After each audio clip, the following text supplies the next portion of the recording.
السلام علیکم ورحمۃ اللہ وبرکاتہ۔ وعلیکم السلام ورحمۃ اللہ وبرکاتہ۔ کیا حال ہے آپ کا؟ الحمد للہ الحمد للہ، اللہ کا شکر۔ انشاءاللہ پڑھیں گے ہم حدیث نمبر 681 سے۔ نحمده ونصلی علی رسولہ الکریم، اما بعد فاعوذ باللہ من الشیطان الرجیم، بسم اللہ الرحمن الرحیم، رب اشرح لی صدری ویسر لی امری واحلل عقدۃ من لسانی۔ کچھ درجات ایسے ہوتے ہیں جو لوگوں کی نظر میں ہوتے ہیں، اور کچھ درجات ایسے ہیں جو اللہ کی نظر میں ہیں، اور اصل درجات وہی ہیں جو اللہ سبحانہ و تعالیٰ کی طرف سے بندے کو ملے، اور وہ اسی وقت ملتے ہیں جب انسان خالص نیت سے اللہ کے بھیجے ہوئے علوم کو پڑھے اور ان کو سمجھنے کا حق ادا کرے، ان کے لیے محنت کرے۔ حدثنا قتيبة بن سعيد حدثنا ليث عن ابن شهاب عن عروة عن عائشة رضي الله عنها أن قريشا أهمهم شأن المرأة المخزومية التي سرقت، فقالوا ومن يكلم فيها رسول الله صلى الله عليه وسلم، فقالوا ومن يجترئ عليه إلا أسامة بن زيد حب رسول الله صلى الله عليه وسلم، فكلمه أسامة فقال رسول الله صلى الله عليه وسلم أتشفع في حد من حدود الله، ثم قام فاختطب ثم قال إنما أهلك الذين قبلكم أنهم كان إذا سرق فيهم الشريف تركوه وإذا سرق فيهم الضعيف أقاموا عليه الحد، وأيم الله لو أن فاطمة ابنة محمد سرقت لقطعت يدها۔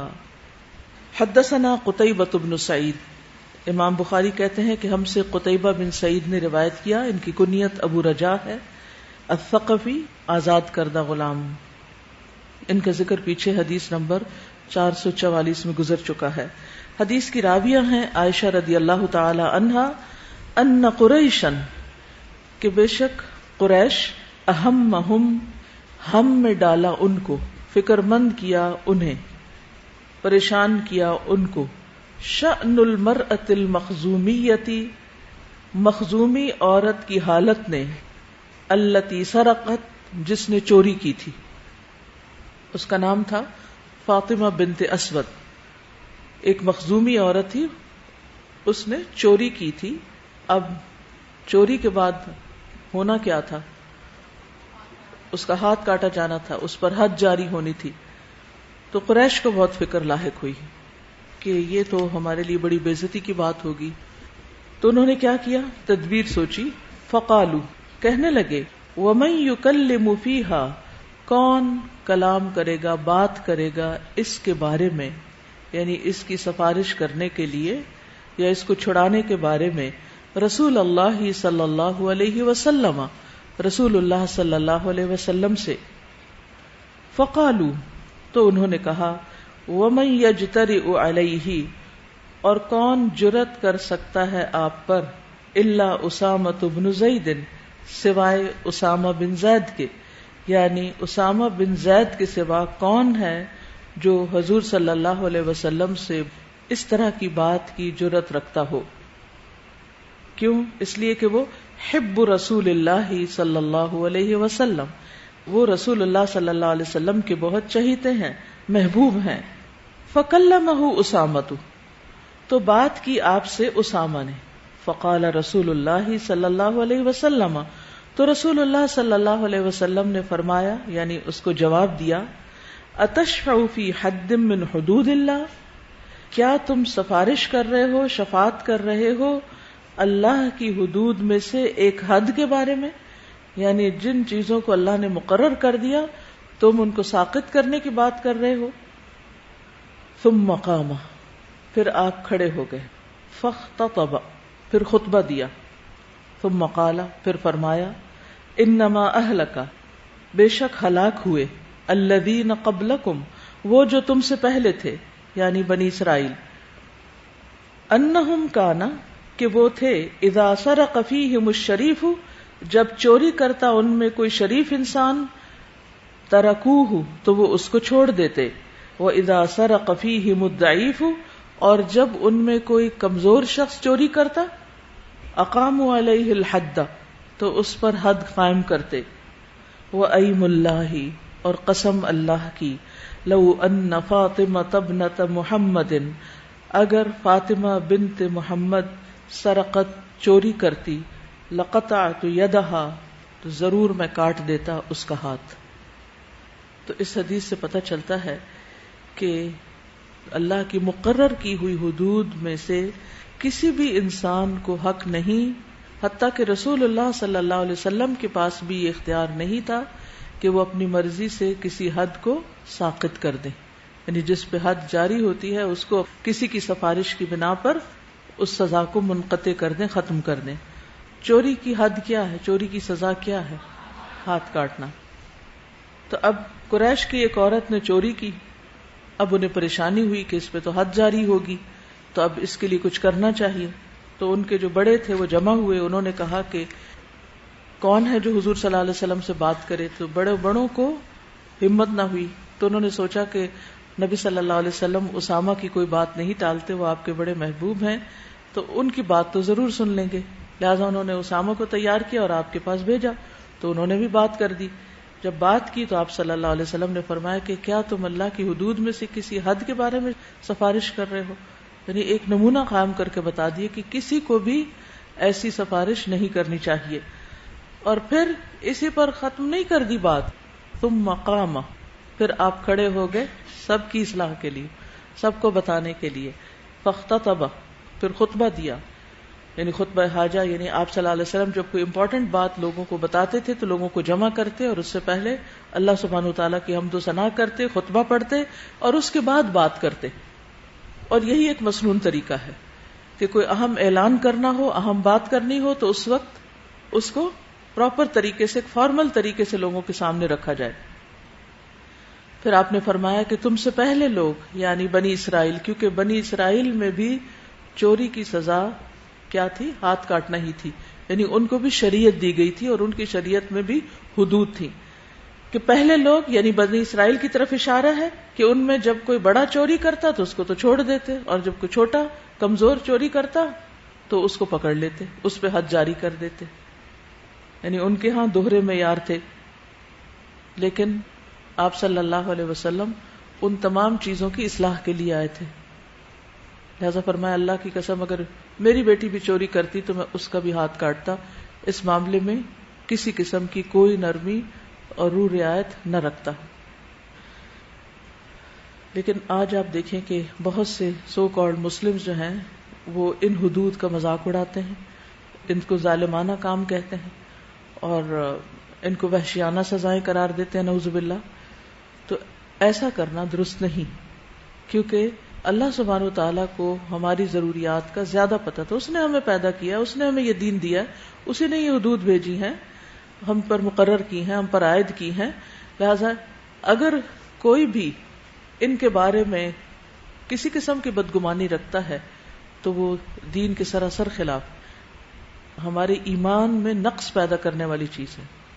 انسان ایمان سے ہی خارج ہو جاتا ہے، دین سے ہی خارج ہو جاتا ہے اگر وہ ایسی باتیں کرے، تو اس لیے اس معاملے میں بہت احتیاط کرنی چاہیے۔ دوسری بات یہ ہے کہ مجرم کی سزا میں حائل نہیں ہونا چاہیے، کیونکہ اس طرح پھر لوگوں کو کھلی چھٹی مل جاتی ہے اور جرائم بڑھ جاتے ہیں۔ ہمارے معاشرے میں جرائم کے بڑھنے کی وجہ یہی ہے کہ بہت سے مجرموں کو کھلی چھٹی ملی ہوئی ہے کہ وہ جو جی چاہے کریں۔ تو حدود کا نافذ کرنا، ایک حد کا نافذ کرنا، کئی دن کی، شاید 40 کا لفظ آتا ہے کہ 40 دن کی بارش برسنے سے زیادہ فائدہ مند ہے کسی بھی معاشرے کے لیے۔ ایک کو سزا ملے گی تو باقی سب بھی ڈر جائیں گے اور پیچھے ہٹ جائیں گے، اور اس طرح بہت سے لوگوں کے جان، مال اور عزتیں محفوظ ہو جائیں گی۔ حدثنا آدم حدثنا شعبۃ حدثنا عبد الملک ابن میسرۃ قال سمعت النزال ابن میسرۃ الہلالی عن ابن مسعود رضی اللہ عنہ قال سمعت رجلا قرأ آیة وسمعت النبي صلى الله عليه وسلم يقرأ خلافها فجئت به النبي صلى الله عليه وسلم فأخبرته فعرفت في وجهه الكراهية وقال كلاكما محسن ولا تختلفوا فإن من كان قبلكم اختلفوا فهلكوا. حدثنا آدم. امام بخاری کہتے ہیں کہ ہم سے آدم نے، آدم ابن ابی ایاس ان کا نام ہے، پیچھے پڑھ چکے ہیں، ابو الحسن الخراسانی، حدیث 643 میں ان کا ذکر گزر چکا ہے. ان سے روایت کرتے ہیں اور حدیث کے راوی ہیں عبداللہ بن مسعود. کہتے ہیں سمعت رجلا، میں نے ایک شخص کو سنا اور وہ تھے عبداللہ ابن عمرو ابن العاص. قرأ آیتن، کہ وہ ایک آیت پڑھ رہے تھے، تو میں نے ان کو ایک آیت پڑھتے ہوئے سنا. وسمعت النبی صلی اللہ علیہ وسلم یقرأ خلافها، اور میں نے سنا تھا نبی صلی اللہ علیہ وسلم کو کہ اس کو مختلف طریقے پہ پڑھ رہے تھے، کہ آپ جو پڑھ رہے تھے عبداللہ ابن عمرو بن العاص اس سے مختلف پڑھ رہے تھے، دونوں کی قرات میں فرق تھا. فجئت به النبی صلی اللہ علیہ وسلم، تو میں ان کو نبی صلی اللہ علیہ وسلم کے پاس پکڑ لایا. فاخبرته، تو میں نے آپ کو خبر دی کہ یہ اس آیت کو اس طرح پڑھ رہے ہیں اور یہ اس کے خلاف ہے جو آپ نے پڑھی تھی. وہ کہتے ہیں فعرفت فی وجهه الکراہیۃ، میں نے آپ کے چہرے پر ناپسندیدگی کے آثار دیکھے، یعنی اس شکایت اور اس اختلاف کو یہاں تک لانے کو آپ نے پسند نہیں کیا. وقال کلاکما محسن، فرمایا تم دونوں ہی اچھا پڑھتے ہو، دونوں ہی ٹھیک ہو. ولا تختلفوا، اختلاف مت کرو. فإن من كان قبلكم، کیونکہ تم سے پہلے جو لوگ تھے اختلفوا فهلكوا، انہوں نے اختلاف کیے تو وہ ہلاکت میں پڑ گئے. پیچھے بھی آپ دیکھیں بنی اسرائیل کی بات ہو رہی ہے، یہاں بھی بنی اسرائیلی کی بات ہے. انبیاء علیہ السلام کے ذکر کے بعد پھر امت مسلمہ کا ذکر، بنی اسرائیل کا ذکر آ رہا ہے. اس اعتبار سے یہ احادیث یہاں بیان ہوئی ہیں اور ان کے کچھ ٹریٹس بتائے گئے کہ پچھلی قومیں کن چیزوں کی بنا پہ تباہ ہوئی اور ہمیں کن چیزوں سے بچنا ہے. تو اصل میں قصہ کیا ہے؟ ہم سب جانتے ہیں کہ قرآن 7 حروف پر نازل ہوا ہے، لہذا اگر کوئی شخص ایک قرات کی بجائے دوسری پڑھتا ہے تو اس کو گمراہ نہیں کہنا چاہیے، اس کے پیچھے نہیں پڑ جانا چاہیے، ایز لانگ ایز وہ اس حد کے اندر پڑھ رہا ہے جو یعنی اپنے پاس سے کوئی چیز ایجاد نہیں کر رہا. انہی قراتوں کے اندر اگر کسی قرات کو اختیار کرتا ہے تو اس سے اختلاف نہیں کیا جائے گا. اسی طرح آپ دیکھیں کہ قرآن مجید کی قراءت میں اگر اختلاف ہے اور اس کو جائز قرار دیا گیا تو آپ کا کیا خیال ہے کہ باقی عبادات، نماز، روزہ، حج، زکوٰۃ کے معاملے میں اگر انہی آیات اور احادیث کو سمجھنے میں کچھ اختلاف ہے تو کیا اس بنا پر ایک دوسرے کو کافر اور گمراہ کہنا چاہیے اور اس بنا پر ایک دوسرے سے نفرت کرنی چاہیے اور ایک دوسرے کے پیچھے پڑ جانا چاہیے؟ ہمارے دین میں وسعت ہے. اصل چیز ہے اللہ کی اطاعت اور عبادت. ایز لانگ ایز آپ ایک دلیل کی بنا پر اللہ تعالیٰ کی اطاعت کر رہے ہیں، عبادت کر رہے ہیں، تو اس طرح کے چھوٹے موٹے اختلاف کو برداشت کرنا چاہیے اور ایک دوسرے کا احترام کرنا چاہیے. ایک دوسرے سے بغض، عداوت اور نفرت نہیں رکھنی چاہیے. کیونکہ آپ دیکھیے کہ جب نبی صلی اللہ علیہ وسلم کے پاس وہ لے کر آئے یہ بات، آپ نے اس بات کو پسند نہیں کیا، آپ کے چہرے پر ناپسندیدگی کے آثار تھے. اور یہاں پر آپ نے بتایا کہ گزشتہ مسلمان امت کے اندر جب اس قسم کے دینی معاملات میں اختلاف ہوئے تو وہ تباہ ہو گئے، ان کی شامت آئی، غیر قوموں نے ان کے اوپر حملے کیے اور ان کو غلام بنا لیا، ان سے ان کی آزادی چھن گئی. آپ سب جانتے ہیں، آپ نے کمپیریٹیو ریلیجنز میں بھی اور بنی اسرائیل کی تاریخ میں بھی پڑھا ہوگا کہ کس کس طرح ان کے اوپر دوسری قومیں آ کے مسلط ہوئیں اور ان کی عبادت گاہیں ڈھائی گئیں اور ان کی کتابیں جلا دی گئیں، ان کے ساتھ برے حالات پیش آئے. یہی حال مسلمانوں کا ہوا جب بغداد میں تباہی ہوئی، جب اسپین میں تباہی ہوئی، تو وہ بھی دراصل ان کا آپس کا اختلاف تھا.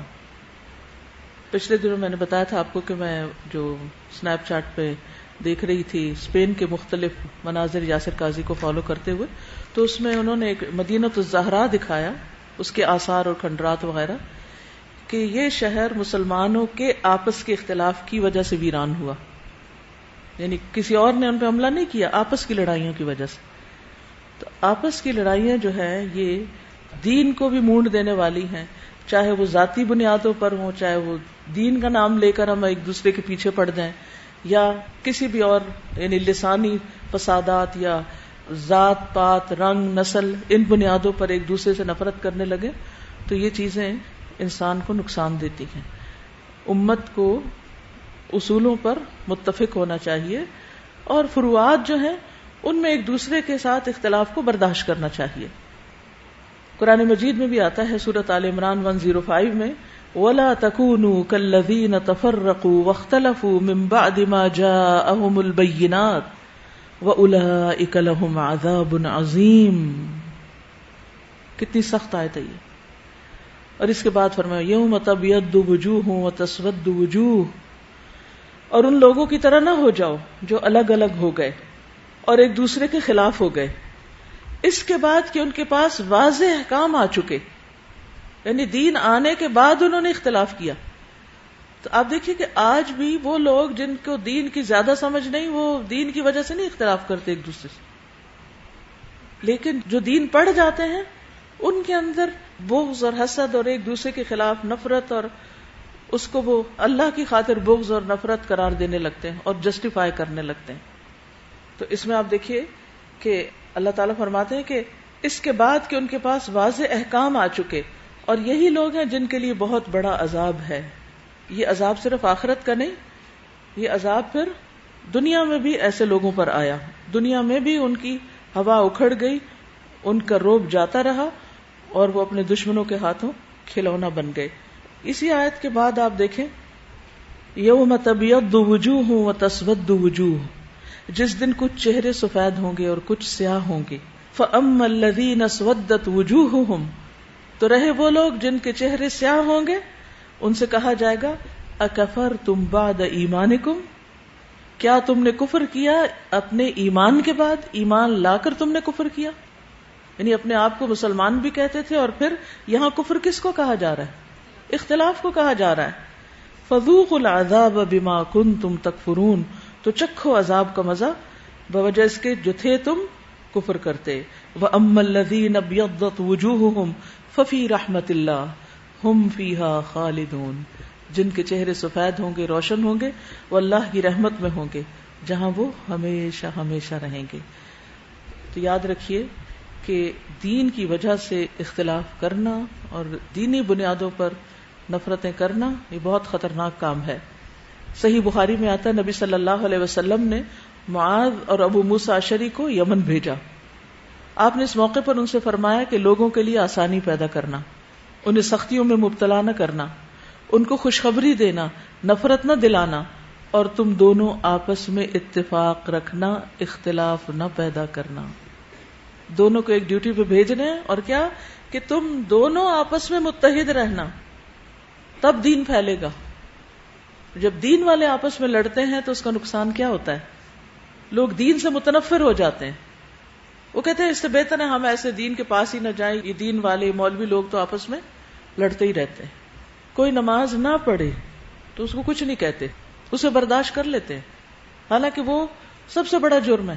لیکن اگر کوئی نماز پڑھے اور ہمارے طریقے پہ نہ پڑھے وہ ناقابل برداشت، اس کو تو مسجد سے بھی باہر نکال دیں گے.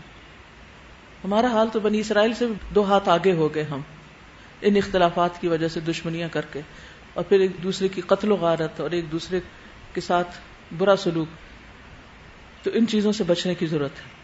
چونکہ دین میں وسعت ہے تو بعض اوقات ایک ہی مسئلے پر 2 آراء بھی آ جاتی ہیں. ایسا کیوں ہوتا ہے؟ کیونکہ دین جو ہے ایک فلیکسیبل، ایک فطری چیز ہے. کیا ہمارے حالات ہر وقت ایک جیسے رہتے ہیں؟ نہیں رہتے نا. اب جیسے روزہ فرض ہے لیکن مریض اور مسافر کے لیے کیا رخصت دے دی گئی. نماز فرض ہے لیکن حائضہ اور نفاس والی عورتوں کے لیے نماز چھوڑنے کی رخصت دی گئی. یہ فرائض میں حال ہے، وہاں رخصتیں موجود ہیں. تو اسی طرح باقی احکام کے اندر بھی بعض اوقات حالات کے اعتبار سے کہیں نہ کہیں رخصت کی بات بھی ملتی ہے، جس کو ہم عام رول کے طور پر تو نہیں لیتے لیکن ایکسیپشنل صورتیں تو ہیں.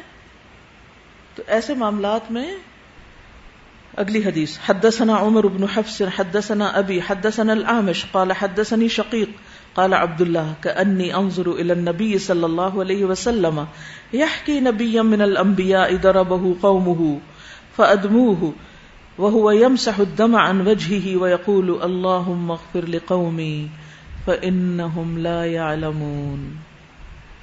کیا اخلاق ہے انبیاء کا. حدثنا عمر بن حفص، ہم سے عمر بن حفص نے بیان کیا. امام بخاری کہتے ہیں ان کی کنیت بھی ابو حفص ہے. حدیث 549 میں ان کا ذکر گزر چکا ہے. حدیث کے راوی ہیں عبداللہ بن مسعود، کہتے ہیں کہ انی انظر، حدیث بیان کرتے ہوئے کہتے ہیں گویا کہ میں دیکھ رہا ہوں الی النبی صلی اللہ علیہ وسلم، آپ صلی اللہ علیہ وسلم کو، یعنی میری آنکھوں میں وہ منظر ہے جب میں نے آپ سے یہ حدیث سنی. یحکی نبیا، کہ آپ ایک نبی کے بارے میں حکایت بیان کر رہے تھے، من الانبیاء، انبیاء میں سے، ضربہ قومہ، جسے اس کی قوم نے مارا تھا. ایک نبی جس کو اس کی قوم نے مار مار کر لہو لہان کر دیا تھا. فادموہ، تو انہوں نے ان کو یعنی نبی کو کیا کر دیا؟ لہو لہان کر دیا، خون بہایا، دم سے ہے. وَهُوَ يَمْسَحُ الدَّمَ عَنْ وَجْهِهِ، اور وہ اپنے چہرے سے خون پونچھ رہے تھے. وَيَقُولُ، اور کہہ رہے تھے، اللَّهُمَّ اغْفِرْ لِقَوْمِي، اللہ میری قوم کو بخش دے. فَإِنَّهُمْ لَا يَعْلَمُونَ، یہ جانتے نہیں ہیں. اللہ اکبر. دین کے راستے میں، اللہ کا پیغام پہنچانے میں، لوگوں کی مار کھا کے بھی لوگوں کے لیے بد دعا نہیں کی. کیسا بڑا حوصلہ تھا. بعض کہتے ہیں کہ یہ نوح علیہ السلام تھے، اولو العزم پیغمبروں میں سے، اور بعض کا کہنا ہے کہ یہ بنی اسرائیل ہی کے کوئی پیغمبر تھے، اسی لیے امام بخاری یہاں بنی اسرائیل کے حالات کے ضمن میں اس حدیث کو لائے. اللہم اغفر لقومی فانہم لا یعلمون.